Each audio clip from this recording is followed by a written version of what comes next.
Hello YouTube, this video is brought to you by my fish doctor Mr. Tommy. Yeah Tommy, please continue. ಏನು ಮಾಡ್ತಾ ಇದ್ದೀವಿ ಇವತ್ತು ಅಂತ. Hello guys, thank you once again for calling me to the show.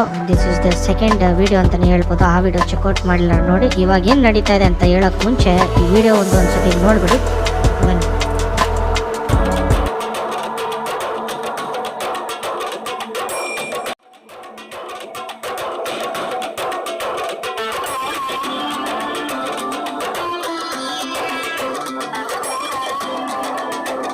As a fish doctor, I would like to tell this aquarium was set up in 4 months back. ಈ aquarium 4 ತಿಂಗಳಿಂದ setup ಮಾಡಿತ್ತು. ನೀವು ಅಲ್ಲಿ ನೋಡ್ಬೋದು ಜಾವಾ ಮಾಸು branch.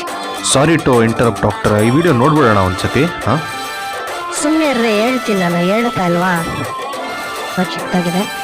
So ಇದು ನಮ್ಮ ಅಕ್ವೇರಿಯಂ ಅಂತಲೇ ಹೇಳ್ಬೋದು. ಆಫ್ಟರ್ 4 ಮಂತ್ಸು ಹೆಂಗಿದೆ ಅಂತ ಇವಾಗ ನೋಡೋಣ. ಬ್ರಾಂಚ್ ಒಂದು ನಾಪ್ಕ ಇಟ್ಕೊಂಡ್ರೆ ಸೊ ನೋಡ್ಬೋದಲ್ಲ ಎಷ್ಟು ಚೆನ್ನಾಗಿ ಎಷ್ಟು ದೊಡ್ಡದಾಗಿ ಬೆಳೆದಿದೆ. ಈ ಟ್ಯಾಂಕ್ನ ನೋಡ್ತಾ ಇದ್ರೆ ಅಷ್ಟು ಅಬ್ಸರ್ವ್ ಮಾಡಿದ್ರೆ ಅಷ್ಟು ಕ್ಲಿಯರಾಗಿ ಕಾಣಲ್ಲ. ಸೊ ಹಳೆ ಇಮೇಜ್ ಇವಾಗ ತೋರಿಸ್ತೀನಿ, ನೀವು ನೋಡ್ಬೋದು. ಸೊ ಎಷ್ಟು ಕಮ್ಮಿ ಇತ್ತು ನೋಡಿ, ಇಲ್ಲಿ ಏನು ಇರಲೇ ಇಲ್ಲ. ಸೊ ಇವಾಗ ಫುಲ್ಲು ಜಾಸ್ತಿನೇ ಬೆಳೆದಿದೆ ಅಂತಲೇ ಹೇಳ್ಬೋದು. ಜಾವಾ ಮಾಸು ಒಂದು ಅಂಗಡಿಲಿ 200 ಇಂದ 300 ರುಪೀಸಿಂದ ಸ್ಟಾರ್ಟ್ ಆಗುತ್ತೆ. ನೀವು ತೊಗೊಂಬಂದಿದ್ದ ಬ್ರ್ಯಾಂಚಲ್ಲಿ ಬೆಳೆಸ್ಬೋದು. ಸೊ ಇಷ್ಟು ಚೆನ್ನಾಗಿ ಬೆಳೆಯುತ್ತೆ. ಫಿಶ್ಗಳ ಬಗ್ಗೆನೂ ಹೇಳ್ತೀನಿ ಮುಂದಕ್ಕೆ. ನೋಡ್ಬೋದು ನೀವು, ಟ್ಯಾಂಕ್ ಲುಕ್ಸ್ ಮೆಚೂರ್ ಅಂತ ಹೇಳ್ತಾ ಇದ್ದಾರೆ. ಸೊ ಸಂದೀಪ್ ಅವ್ರು ಏನಾದ್ರು ಹೇಳ್ತೀರಾ ಇದ್ರ ಬಗ್ಗೆ? ನಾವೇನು ಹೇಳೋದು, ನಮಗೆ ಅದ್ರ ಬಗ್ಗೆ ಎಷ್ಟು ಡೀಪಾಗೇನು ಗೊತ್ತಿಲ್ಲ. ಸೊ ಅದಕ್ಕೆ ನಿಮ್ಮನ್ನೇ ಕರೆಸಿರೋದು. ಸೊ ಜನ್ರಲ್ಲಾಗಿ ಸುಮ್ಮನೆ ಅಕ್ವೇರಿಯಮ್ ಅಂತ ನೋಡೋದು ಹಾಬಿಗೆ ಇಟ್ಟಿರ್ತೀವಿ. ಸೊ ನೀವೇ ಏನಾದರೂ ಹೇಳ್ಬಿಡಿ ಡಾಕ್ಟರ್, ಕೇಳಿಸ್ಬೇಡ. So okay, no problem. ದೊಡ್ಡ ಮಾತು ಇರಲಿ, ನಾನೇ ಹೇಳ್ಕೊಡ್ತೀನಿ. ನೀವು ಗಿಡ ಎಲ್ಲ ನೋಡ್ಬೋದು. ಒಂದು ಅಕ್ವೇರಿಯಂ ಅಂಗಡಿಗೆ ಹೋದ್ರೆ ಅನ್ಯೂಬಿಯಸ್ ಗಿಡ ಮತ್ತು ಜಾವಾ ಮಾಸ್ ಗಿಡ ಅಂತ ಕೇಳಿ ನೋಡಿ, ಈ ಥರ ಬೆಳೆಸ್ಬೇಕು ಅಂದರೆ ಅಕ್ವೇರಿಯಮಲ್ಲಿ. ಇದು ಫಿಶ್ ಬಂದು ರೆಡ್ ಐ ಟೆಟ್ರಾ ಅಂತ. ಇದು ಒಂಥರ ಮಿಂಚುತ್ತೆ ರೆಡ್ಡಾಗಿ ಐಯೆಲ್ಲ, ನೀವು ನೋಡ್ಬೋದು. ಅದಕ್ಕೋಸ್ಕರ ನೀವು ಟೆಟ್ರಾಗೆ ರೆಡ್ ಅಂತ ಬಿಟ್ಟಿರೋದು. ಸೊ ಫಾಸ್ಟಾಗಿರಬೇಕು ರಿವರ್ ಫ್ಲೋ ಇದಕ್ಕೆ. ಅಕ್ವೇರಿಯಂ ಫಿಲ್ಟ್ರ್ ಪವರ್ಫುಲ್ ಇದ್ದರೆ ಚೆನ್ನಾಗಿ ಜಾವಾ ಮಾಸ್ ಕೂಡ ಬೆಳೆಯುತ್ತೆ ಮತ್ತು ಈ ಫಿಶ್ಗಳಿಗೂ ಈಸಿಯಾಗಿ ಸ್ವಿಮ್ ಮಾಡೋಕ್ಕೆ ಈಸಿ ಆಗುತ್ತೆ. ಸೊ ಇದು ಬಾರ್ಬು. ನಿಮ್ಗೇನಾದರೂ ಈ ಬಾರ್ಬ್ ಬಗ್ಗೆ ಗೊತ್ತಿದ್ದರೆ ಕಮೆಂಟ್ ಮಾಡಿ ಕೆಳಗಡೆ. ಇಲ್ಲಿ ಟೈಲು ಯೆಲ್ಲೋ ಕಲರ್ ಇದೆಯಲ್ಲ. ಸೊ ನೆಕ್ಸ್ಟ್ ಶೌಟ್ ಔಟ್ ಕೊಡ್ತೀನಿ, ನೀವು ಕರೆಕ್ಟಾಗಿ ಏನಾದರೂ ಹೇಳಿದ್ರೆ. ಇದೇ ಬಾರ್ಬು. ಸೊ ರೆಡ್ ಐ ಟೆಟ್ರಾ ಮತ್ತು ಹಾಕಿ ಸ್ಟಿಕ್ ಟೆಟ್ರಾ ಮತ್ತು ಸರ್ಪೆ ಟೆಟ್ರಾ ಎಲ್ಲ ಇದೆ. ಹಿಂದೆಗಡೆ ಇರೋದು ಒಂದು ಟೈಪ್ ಆಫ್ ಪ್ಲಾಟಿ ಅದು. ಸೊ ಸಂದೀಪ್ ಅವರೇ, ನಾನು ಲಾಸ್ಟ್ ವೀಡಿಯೋದಲ್ಲಿ ಲೈಟಿಂಗ್ ಬಗ್ಗೆ ಹೇಳಿದ್ದೆ. ಲೈಟಿಂಗು ತುಂಬ ಹೆಲ್ಪ್ ಆಗುತ್ತೆ ನೀವು ಈ ಥರ ಗಿಡ ಎಲ್ಲ ಬೆಳೆಸ್ಬೇಕು ಅಂದರೆ. ಸೊ ಎಕ್ಸಾಕ್ಟ್ಲಿ ಡಾಕ್ಟರ್, ನೀವು ಹೇಳಿದ್ರಿ, ಹೌದು ಕರೆಕ್ಟು. ಸೊ ಆ ವಿಡಿಯೋನ ಯಾರು ಚೆಕ್ಔಟ್ ಮಾಡಲಿಲ್ಲ, ದಯವಿಟ್ಟು ಚೆಕ್ಔಟ್ ಮಾಡಿ. ಲೈಟಿಂಗ್ಸ್ನ ಎಷ್ಟೊತ್ತು ಹಾಕಬೇಕು ಅಂತ ಸೊ ಡೀಟೇಲಾಗಿ ನಮ್ಮ ಟಾಮಿ ಅವರು ಹೇಳಿದ್ದಾರೆ. ಸೊ ಟಾಮಿ ಅವರೇ, ನನಗೆ ಇನ್ನೊಂದು ಡೌಟ್ ಇದೆ.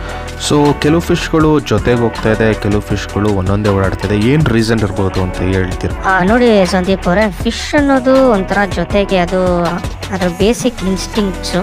ಸೊ ಅದು ಒಂಥರ ಭಯ ಅಟ್ಯಾಕಿಂಗ್ ಥರ ಇದ್ದರೆ ಅದೆಲ್ಲ ಸ್ಕೂಲಿಂಗ್ ಮಾಡೋಕ್ಕೆ ಸ್ಟಾರ್ಟ್ ಮಾಡುತ್ತೆ. ಇಲ್ಲೇ ನೋಡ್ಬೋದು, ರೆಡ್ ಐ ಟೆಟ್ರಾ ಒಂಥರ ಸ್ಕೂಲಿಂಗ್ ಫಿಶ್ಶು.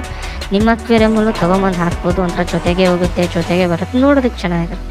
ಕೆಲವು ಫಿಶ್ಗಳು ಧೈರ್ಯ ಇರುತ್ತೆ, ಒಂದೊಂದೇ ಇಡ್ಬೋದು. ಬೇಕಾದರೆ ಫ್ಲಾರಾರ್ನು, ಆ್ಯರೋವನ್ ಅವೆಲ್ಲ ತುಂಬ ಧೈರ್ಯದ ಫಿಶ್ಶು. ಇವೆಲ್ಲ ಟೆಟ್ರಾ ಸ್ಪೀಸೀಸು, ಪ್ಲ್ಯಾಂಟಲ್ಲಿ ಇಡುವಂತಹ ಫಿಶ್ಗಳು. ಸೊ ಚೆನ್ನಾಗಿ ಜೊತೆಗಿರುತ್ತೆ. ಇದು ನೋಡಿ, ಹಾಕಿ ಸ್ಟಿಕ್ ಟೆಟ್ರಾ ಅಂತಾರೆ, ಇದು ಅಷ್ಟೇ. ಸೊ ಸ್ಕೂಲಿಂಗ್ ಫಿಶ್ ಇದು. ಹಿಂದೆಗಡೆ ಪ್ಲ್ಯಾಟಿ ನೋಡಿ, ಪ್ಲ್ಯಾಟಿ ಅಲ್ಲೋನ್ ಆಗಿದೆ. ಪ್ಲ್ಯಾಟಿ ಒಂಥರ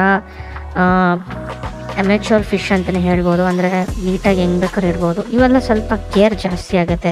ಹಾಕಿ stick tetra, red eye tetra ಮತ್ತು ಈ ಬಾರ್ಬ್ಸ್ ಎಲ್ಲ. ಸೊ ಇನ್ನೊಂದ್ಸತಿ ರಿಮೈಂಡ್ ಮಾಡ್ತೀನಿ, ನಿಮಗೆ ಆ ಬಾರ್ಬ್ ಬಗ್ಗೆ ಗೊತ್ತಿರೋ ಕೆಳಗಡೆ ಕಮೆಂಟ್ ಮಾಡಿ. ಇಲ್ಲಿ ನೋಡ್ಬೋದು ನೀವು, ಒಂದೇ ಕಡೆ ಫೇಸ್ ಮಾಡುತ್ತೆ, ಒಂದೇ ಕಡೆ ಇದು ಮಾಡುತ್ತೆ. ಸೊ ನೀಟಾಗೆಲ್ಲ ಸ್ವಿಮ್ ಮಾಡ್ತಿರತ್ತೆ, ಒಂಥರ ನೋಡೋಕ್ಕೆ ಮೆಸ್ಮರೈಸಿಂಗ್ ಆಗಿರುತ್ತೆ. ಸೊ ಅದು ಒಂದು ಸ್ಕೂಲಿಂಗ್ ಅಂತಾರೆ, ಒಂದು ಶಾಲಿಂಗ್ ಅಂತಾರೆ mister Sandeep. Okay doctor, thank you for the information. So next ವೀಡಿಯೋದಲ್ಲಿ ಇನ್ನು ಡಾಕ್ಟರ್ ಹತ್ರ ಮಾತಾಡ್ಸೋಣ. ಸೊ ನಿಮಗೆ ವಿಡಿಯೋ ತುಂಬ ಇಷ್ಟ ಆಗಿದ್ದರೆ ದಯವಿಟ್ಟು ಸಬ್ಸ್ಕ್ರೈಬ್ ಮತ್ತು ಲೈಕ್ ಮಾಡಿ. ಕನ್ನಡದಲ್ಲಿ ಈ ಥರ ನಡೀತಾ ಇರುತ್ತೆ ಫಸ್ಟ್ ಅಂತ ಹೇಳ್ಬೋದು. ಏನು ಹೇಳ್ತೀರಾ ಡಾಕ್ಟರ್?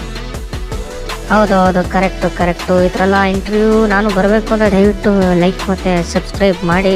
ಪೀಪಲ್ ಕನ್ನಡದಲ್ಲಿ ಇದು ಫಸ್ಟ್ ಟೈಮ್ ಅಂತಲೇ ಹೇಳ್ಬೋದು. ನೋಡಿ ಅಕ್ವೇರಿಯಂ ಯಾವ ಥರ ಬೆಳೀತಾ ಇದೆ ಅಂತ. ಸೊ 4 ತಿಂಗಳು ಅಂತಲೇ ಹೇಳ್ಬೋದು. ಸೊ ಒಂದ್ಸತಿ ಟ್ರಿಮ್ಮಿಂಗ್ ಕೂಡ ಮಾಡಿದ್ದೀವಿ ಅಲ್ವಾ ಸಂದೀಪ್ ಅವರೇ? ಅದೇ ನನಗೆ ಗೊತ್ತಿಲ್ಲ.